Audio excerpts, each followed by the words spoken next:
Controlling spending on video games can be a challenge. Video games are filled with enticing offers and constant new releases. Whether it's the excitement of a new game or new in-game content, spending can quickly become a problem. As a modern-day gamer, you're going to be faced with a lot of opportunities to spend money. It's up to you to use strategies and perspective to avoid falling into the trap of spending too much. Video games are supposed to be an enjoyable hobby that makes you feel good. It shouldn't take over your life and affect your financial situation. With that said, let's explore some methods to manage and minimize spending on video games. The seriousness of spending. Before we get into the tips, we need to decide how serious a problem this is.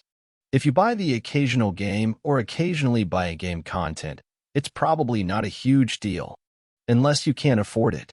Regular spending, as long as you budget for it, can afford it, and enjoy what you're buying isn't a huge problem either.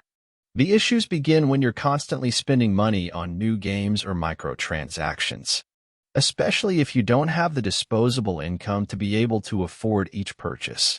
Try to be objective and decide just how big of a problem this is. If it's making you feel bad, or you feel like you're wasting money, it's more serious than you think. I would say since you've searched the internet for tips on how to stop spending money on video games, it may be getting out of control. Addiction is when you want something or feel like you need it all the time. Even though it may be causing problems for you, you continue to want, need, and or spend money on it. Most games are designed to keep you addicted. Find me a modern game that doesn't offer a progression system that keeps you coming back for more. Most of these now let you pay to progress. Whether it's buying XP, levels, or spending money on loot/lottery systems, the player is encouraged to spend. The one I'm most familiar with is Ultimate Team in the EA Sports titles. Not only do they offer a gambling loot box system, they've also started selling XP, quests, and cosmetic items. Every single piece of content has a price, whether it's in-game currency or real-life money. I'd say this is by far the most common mode where people end up overspending and potentially end up addicted. The almost daily content and fear of missing out can lead to unwanted spending habits and even addiction. Addiction is a serious problem. If you feel as if it's a more serious issue and potentially addiction, it's best you seek professional help. Do you want it? Need it? Or is it a short-term craving? The first way we're going to try and decrease our spending on video games is by deciding if it's a need, want, or craving. Taking a minute to decide whether you need, want, or are in a phase of craving can prevent you from making bad decisions. Let's face it, no video game or in-game purchase will ever be needed. It will never come ahead of food, water, or shelter. Most of the purchases are going to be wants. However, are they actual wants? Or are they just a short-term craving? A good example is seeing a game trailer 6 months before release. At the time, you want the game, and then still want it when it's released 6 months later.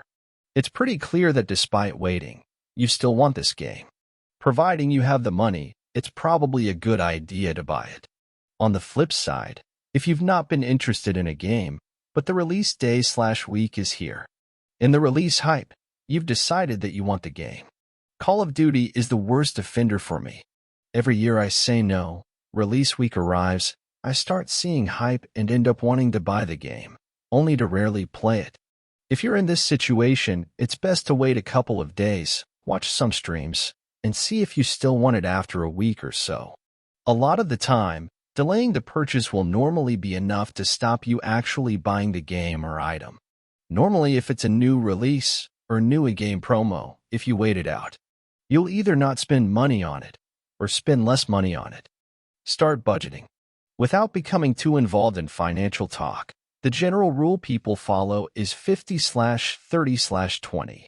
50% on needs/survival, 30% on wants/hobbies, and 20% on saving. Now, if you wanted, you could spend 30% of your income on video games and in-game purchases. Again, this probably isn't ideal, but if you set up your finances right, it's not a problem, right? I'd recommend that you set yourself a monthly or yearly budget for your hobbies and or gaming. I like yearly because gaming is pretty seasonal.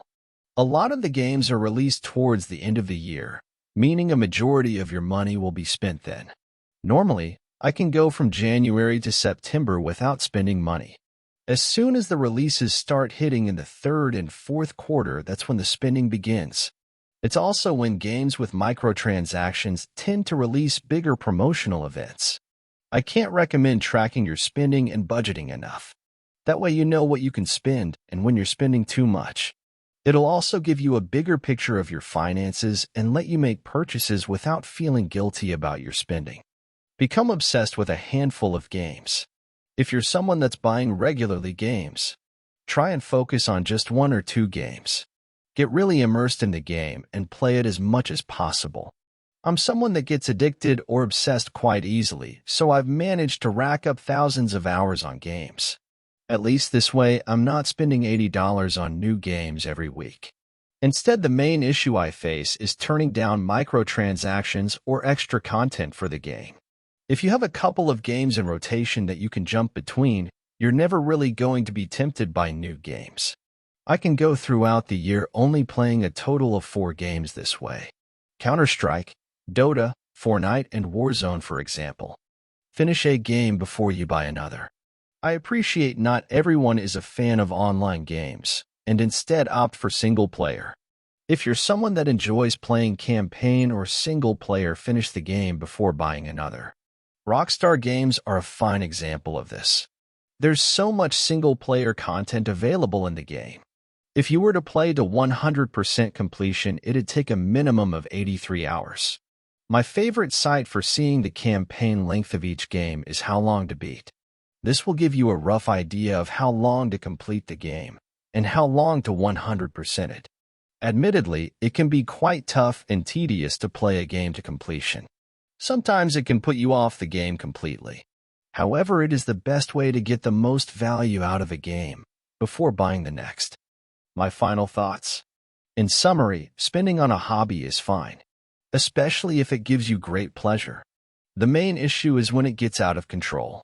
Using the tips listed in this article should help you to decrease your spending or at least control it better. You need to set your financial goals first and then decide your budget for games and technology. If you're addicted to spending on video games, seek the help you require. Sometimes all it takes to curb your spending is a little bit of discipline. Other times there are deeper problems,